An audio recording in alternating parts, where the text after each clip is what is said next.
pause briefly here to explain this piece of art, which happens to be my favorite piece of the permanent collection here at the Guggenheim.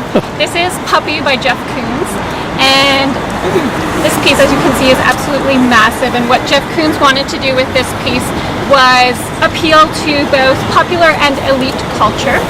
So with this piece, he's referring to the elite parts of topiary and dog breeding. So this is a West Highland White Terrier, but also to popular culture because it basically looks like a giant chia pet. So there's thousands and thousands of tiny little potted plants in this piece, and twice a year they change it. So they'll be changing it in a few weeks. In October they change the coat to a winter coat, and this is currently the summer coat that Puppy is wearing right now. Now Puppy's been on the Hollywood screen in James Bond, The World Is Not Enough. And James Bond was up in that building there, and of course it's James Bond, so he gets himself into a little bit of a scrape and he has to make a quick escape. So he comes over the balcony, descends to the ground, and then we have a nice view of Puppy and the Guggenheim before a few minutes later we find him in London. So I just want to point out a few pieces while we're out here. So you see the large red arches on the bridge. The bridge actually predates the Guggenheim. It's from the 1970s and is a very industrial looking bridge, not very attractive. So for the 10th anniversary of the Guggenheim, they decided to commission Daniel Buren, a French artist, to create a piece to make the bridge more visible but less brutal. And so he did this piece. Now it was looking pretty shabby at the beginning of the year, paint was peeling, and since it's the 20th anniversary of the Guggenheim, they decided to refinish this piece. So it looks much nicer now in the 20th year, 10 years from when it was commissioned.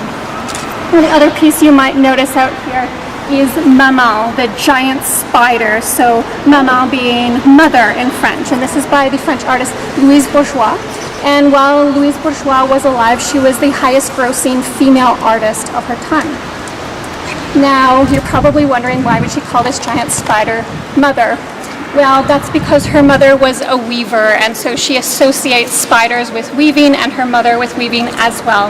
And this spider is meant to create awe, but also a little bit of fear in the viewer, as mothers often do in their children. So we have another Jeff Koons piece behind me. This piece is called Tulips, and it's from his very famous Celebration series. Celebration series, you may be familiar with his balloon dogs. That's the most famous piece from that series. But we have Tulips here. It took almost 10 years from conception to completion of this piece. It's made out of stainless steel with a transparent color coating. And what he wanted to do with this series was to create the generic mass-produced objects that we associate with birthday parties and holidays. And what do we associate more with birthday parties than balloons? So we have some giant tulip balloons here. So people often like to take pictures of themselves in the reflection from the tulips. So it's quite a fun piece. So let's head back inside.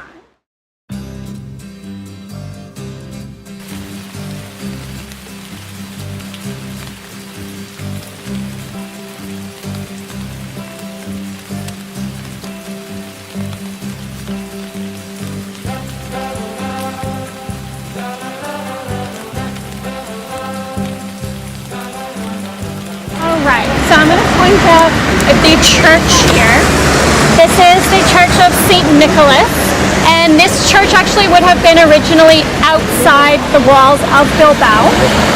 So the walls would have been just on the other side, and right here would have been a fisherman's village, or fisherman's neighborhood, and this was their church.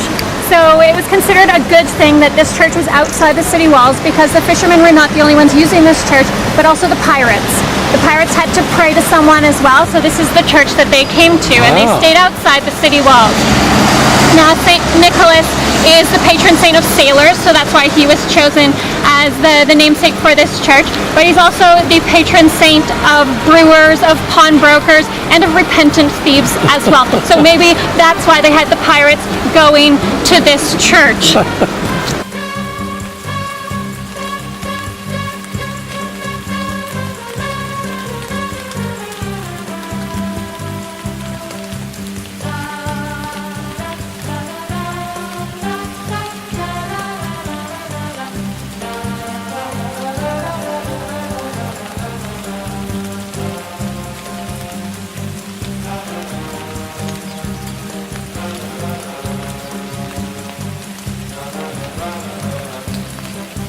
quickly the train station there, built in 1902 in a Belle Epoque style, and that's the only nice part of that train station. It is not very nice inside. And that's actually the secondary train station. The bigger one is actually just behind it. Also not very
flag and the Catalonian flag as well. So that's Catalonia, and one is the... Catalonia. This is here. This is the Basque country. And Navarre. Navarre is the other Basque Oh, so province. that's Navarre on top. That's Catalonia. And that's Basque.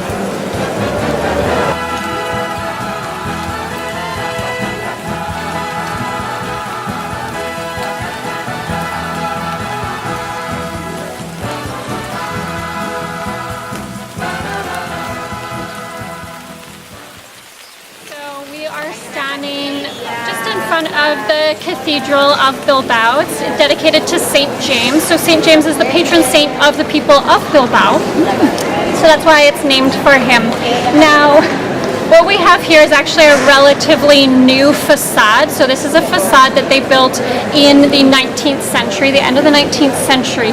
The original building, the original church, is actually dates to the 15th century. So it's quite an early church done in a Gothic style. So we actually walk around the church so you can see the original part of the building. People don't like this very much, this new neo-Gothic facade, but they gave it a little facelift in the 19th century. Now, originally this was a parish church, not a cathedral.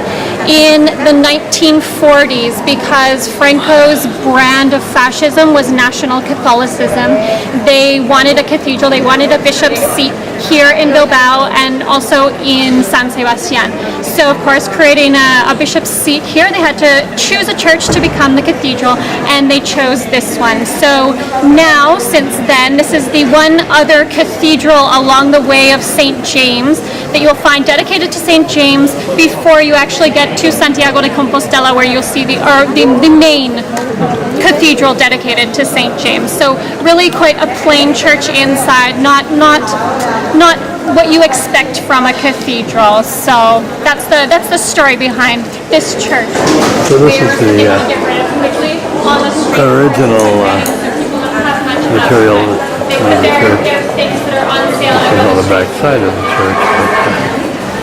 But yes, much nicer looking than the front.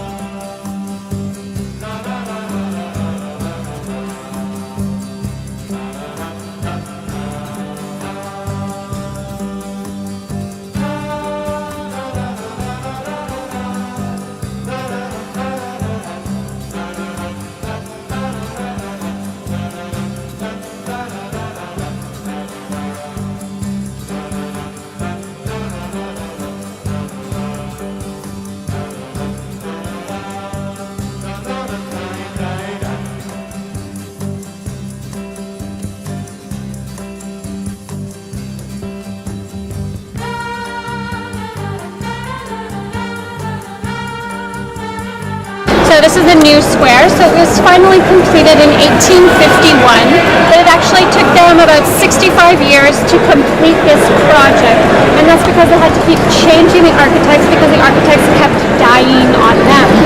So that's why it took so long for them to complete this square. Now it's done in a Roman neoclassical style, so you can see that with all the arches around us. And a funny story is that in the late 19th century, for the occasion of the visit of an Italian king, they closed off the square, they flooded it, and they created a miniature Venice.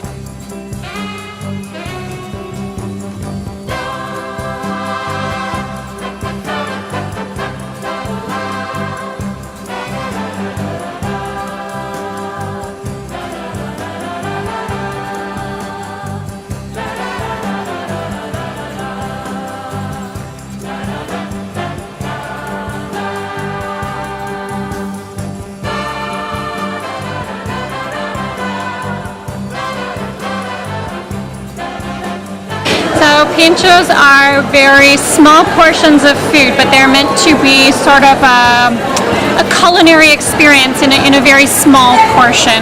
And they get their name from, they're usually skewered with a toothpick, pinchar, so pincho. Pincho.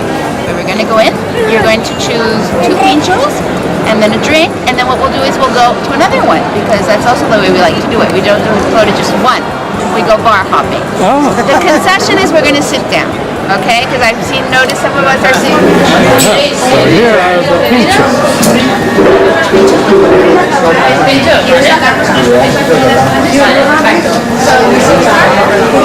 We're going to pick a couple of these and a drink. Soda.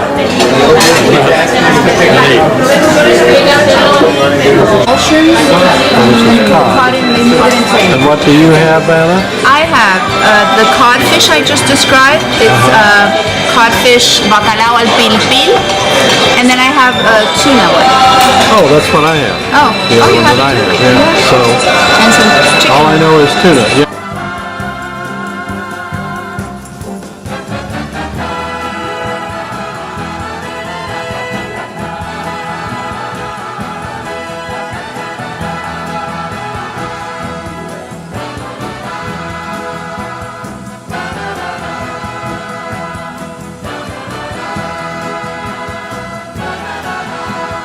This is our second stop, just right around the corner for our pinchos. This is the Cafe Bar Bilbao. So, Cafe Bar Bilbao. More pinchos. So now I have something on the right. Goat cheese. Quiche. All right. I have no idea. Sounds good. Yeah. Urrutia itxi dira, urrutiegi oinarrizko eskubideak urratu dituzte. De facto, Kataluniako autonomia bertan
red wipers to the side of the plane. So this is the cathedral. There in San Sebastian. To the right. Yes, if you... To the right.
You over to see this. So do you know what you're looking at here? Is that the dog again?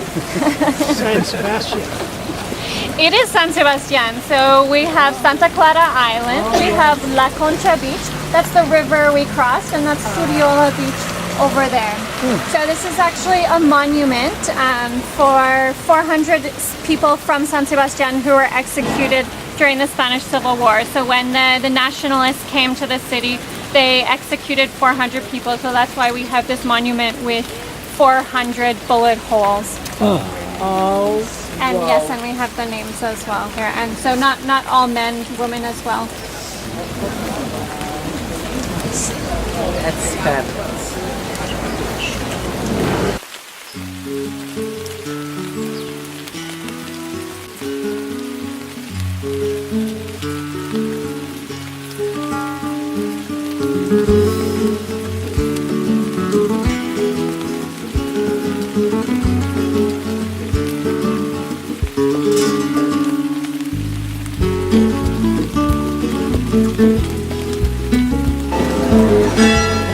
Oh, we're walking through the old town now. On this rainy morning. Oh my goodness. That's what we have in front of us. Wow.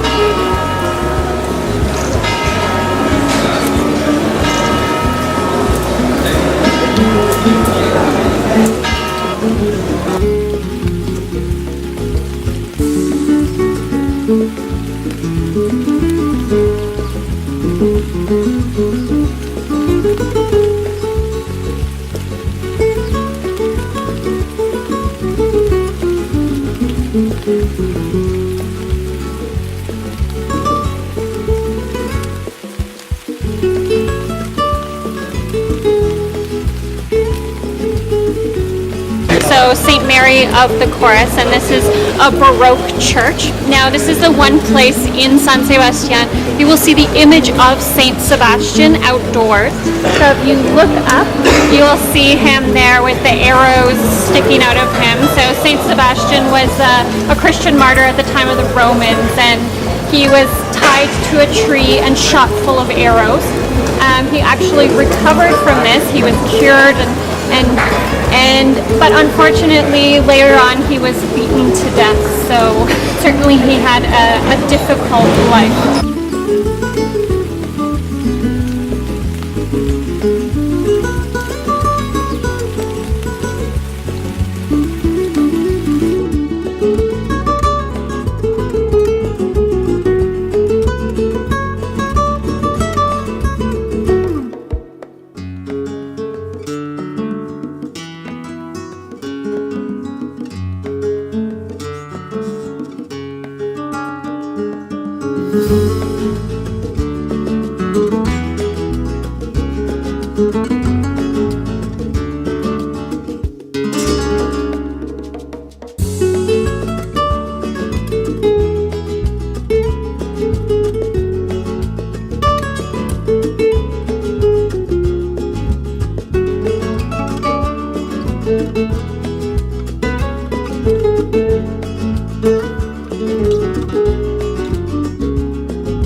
So what we have here is a monument for what is called La Tamborrada. La Tamborrada is a 24-hour drumming festival here in the city, and that's for the patron saint's day. So at midnight on January 19th, they start drumming, and at midnight on January the 20th, they stop drumming. Wow. Now, for this festival, people go out in their groups, so often it will be with their gastronomic societies, and they will dress as either Napoleonic soldiers or as cooks. So you'll see the two options out in the streets as they parade around. Now, the story behind people dressing as Napoleonic soldiers, of course, dates to the time when the French were here occupying the city. So, of course, the French troops would march through the streets in the morning, drumming, and the women of San Sebastian would come out onto the streets and drum on buckets to make fun of the soldiers. Of course, they weren't scared of the soldiers, so they would make fun of them. So that's where this tradition of dressing as Napoleonic soldiers and drumming for this festival comes from. Now, the tradition of dressing as a cook, there is no story behind that except that cooks and chefs are extremely important in Basque culture. So, January 20th here in San Sebastian, maybe not the warmest day of the year, and these costumes are not particularly warm either. So some of the people, rather than having a proper drum, a traditional drum, they have a barrel. So they drum on a barrel, and inside their barrel, that's where they put their alcohol, so they can make themselves a mixed drink as they go along. So anytime you have a break in the drumming, you can have a little drink, and they go around to the different bars, and the bars will also give them drinks and have them in, and so it's quite a funny festival, but definitely anyone from around the area will say it's for the people of San Sebastian. So you won't see a lot of people coming here from outside the city unless they live quite close. It's for the people here, and so those are the people that enjoy it the most. And I tell you, it's very cold that day.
More or less, ¿me parece muy bien? ¿Está bien? Okay. Come in, please. And later, we are going to see the inside, just to have a look. But this is very, very unusual to find the portico inside the church, okay? Normally, in another places, the porticos are outside, okay? So here, in the 14th century, at the end of 14th century, they built this portico, and that was the main entrance, okay? This part was the street, and that was the main entrance. Do you understand me? Yes? And later, we don't know why, in the 16th century, they decided to close it, and they built the ceiling. If you look at the ceiling, these walls on the sides and the main entrance. And because this is inside for 16th century, it's very well preserved. Because here is quite unusual that we can see the colors, the polychromy.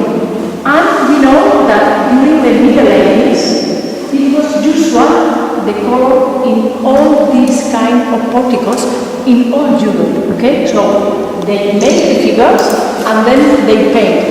But in most of the places, the color have disappeared because the porticos are outside. There are two churches, okay?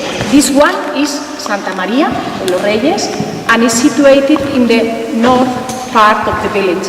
Just in the south, there is another one, and the name is Saint John the Baptist, okay? So we have two churches here in Laguardia, but we have only one priest, okay?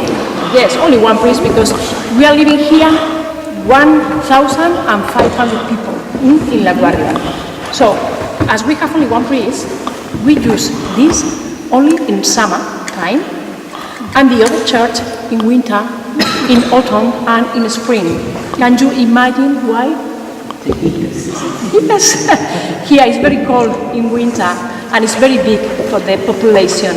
So, half of the population belong here. People who live from the Plaza Mayor to Santa Maria belong to this church. And me, for example, I belong to the other one. So it's usual to celebrate the baptism, the funerals, each one in his own church, okay? But later, this is only for summer, the other one the rest of the year. And for example, Easter time is 1 year here, next year in the other one, just not to punish between the north and the south, yes?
Agur.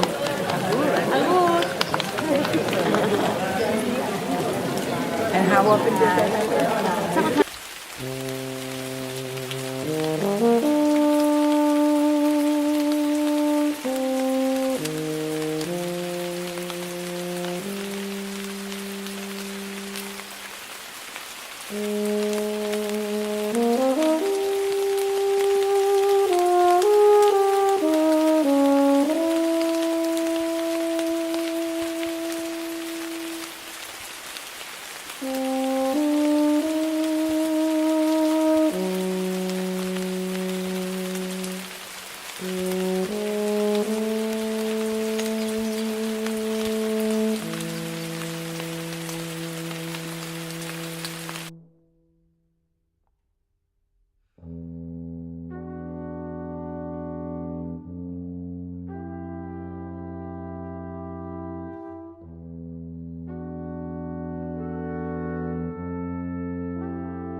Agur.